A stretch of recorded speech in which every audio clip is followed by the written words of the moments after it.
Let's now talk about this in detail, and we have Air Vice Marshal retired Rajiv Ranjan with us to talk about it. He's a consultant with the Department of Military Affairs in the Ministry of Defence. Good evening to you.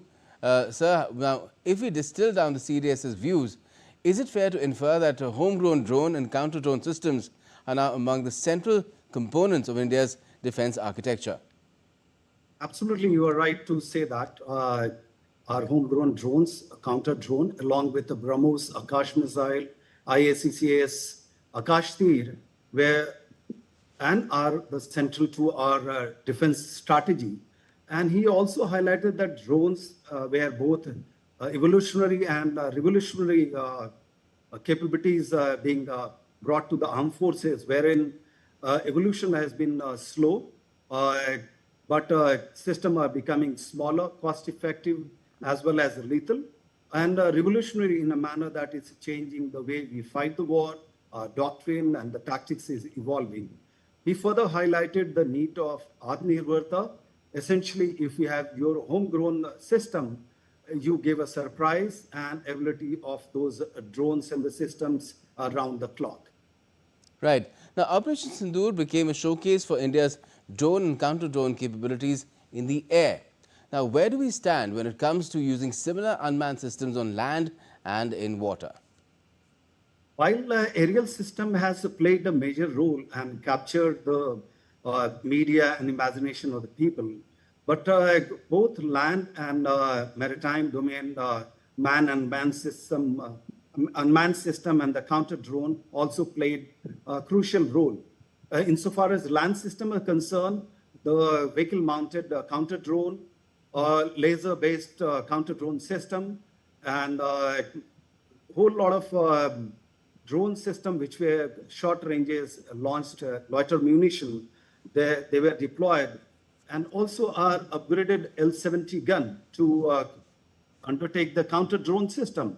In all, Akash Tir, along with the associated system of network and C2, played the crucial role in the defending against drones across our border.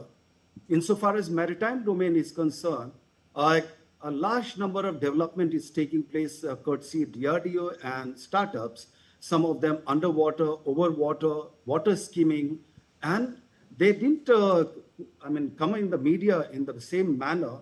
The story is still evolving for them.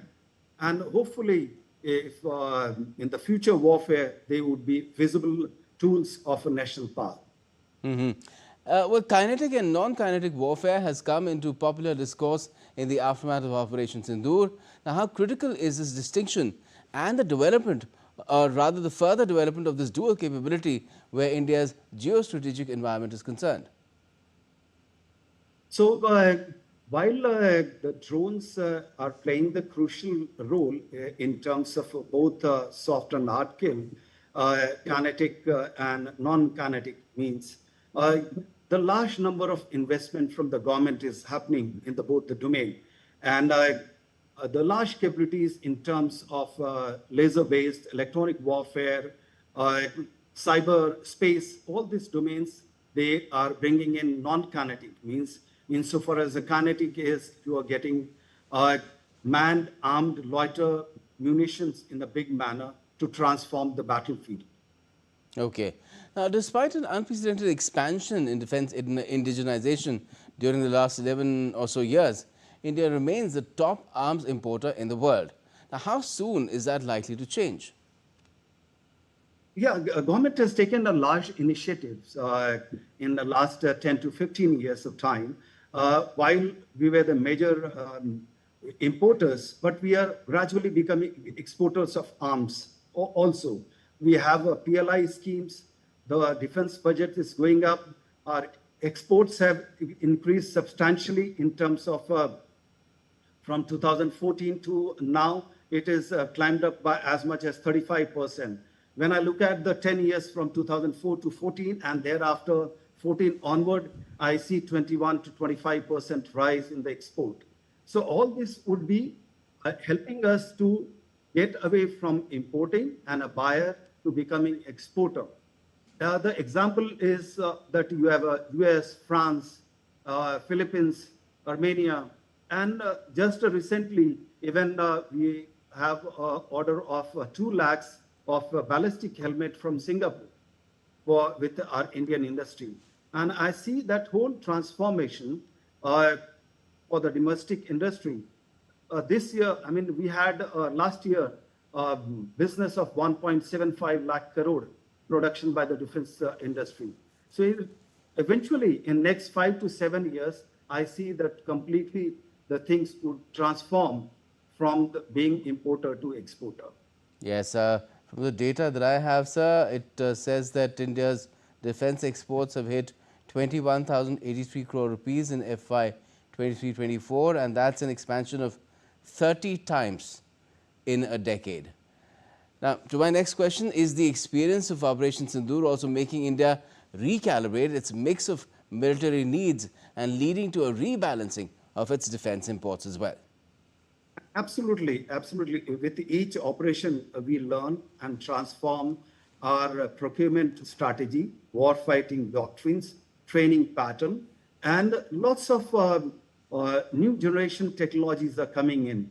Reliance on space for ISR, communication, situational awareness, the AI, quantum technologies, electronic warfare, cyber warfare, all these things are bringing non-kinetic domain in a big manner, along with information dominance and the network warfare. And India has inherent strength in all this domain. Our civilian partners have mastered some of these technologies, and rapidly it's getting infused into the military. The soon you'll see our information dominance would be one of the a challenge for the adversaries both across North and the West. Right. Now, given that India has a potentially hostile neighborhood where there is a power gap in the case of China, what kind of other asymmetric capabilities and strategies, both kinetic and non-kinetic, is India looking to develop to be able to defend itself effectively and, if required, win wars? Absolutely. Winning war is the only option for us. There is no other option for us. Our next gen missile, air launch, ground launch, so that you have a precision attack at far ranges. Then you have manned, unmanned teaming coming up. Specialized drones are coming up, launched from stratospheric levels. Marsupials are coming up. You have a very small drone. Recently, Kamal Lab showed us climbing up to operating from 10 kilometer, and all those systems are getting inducted.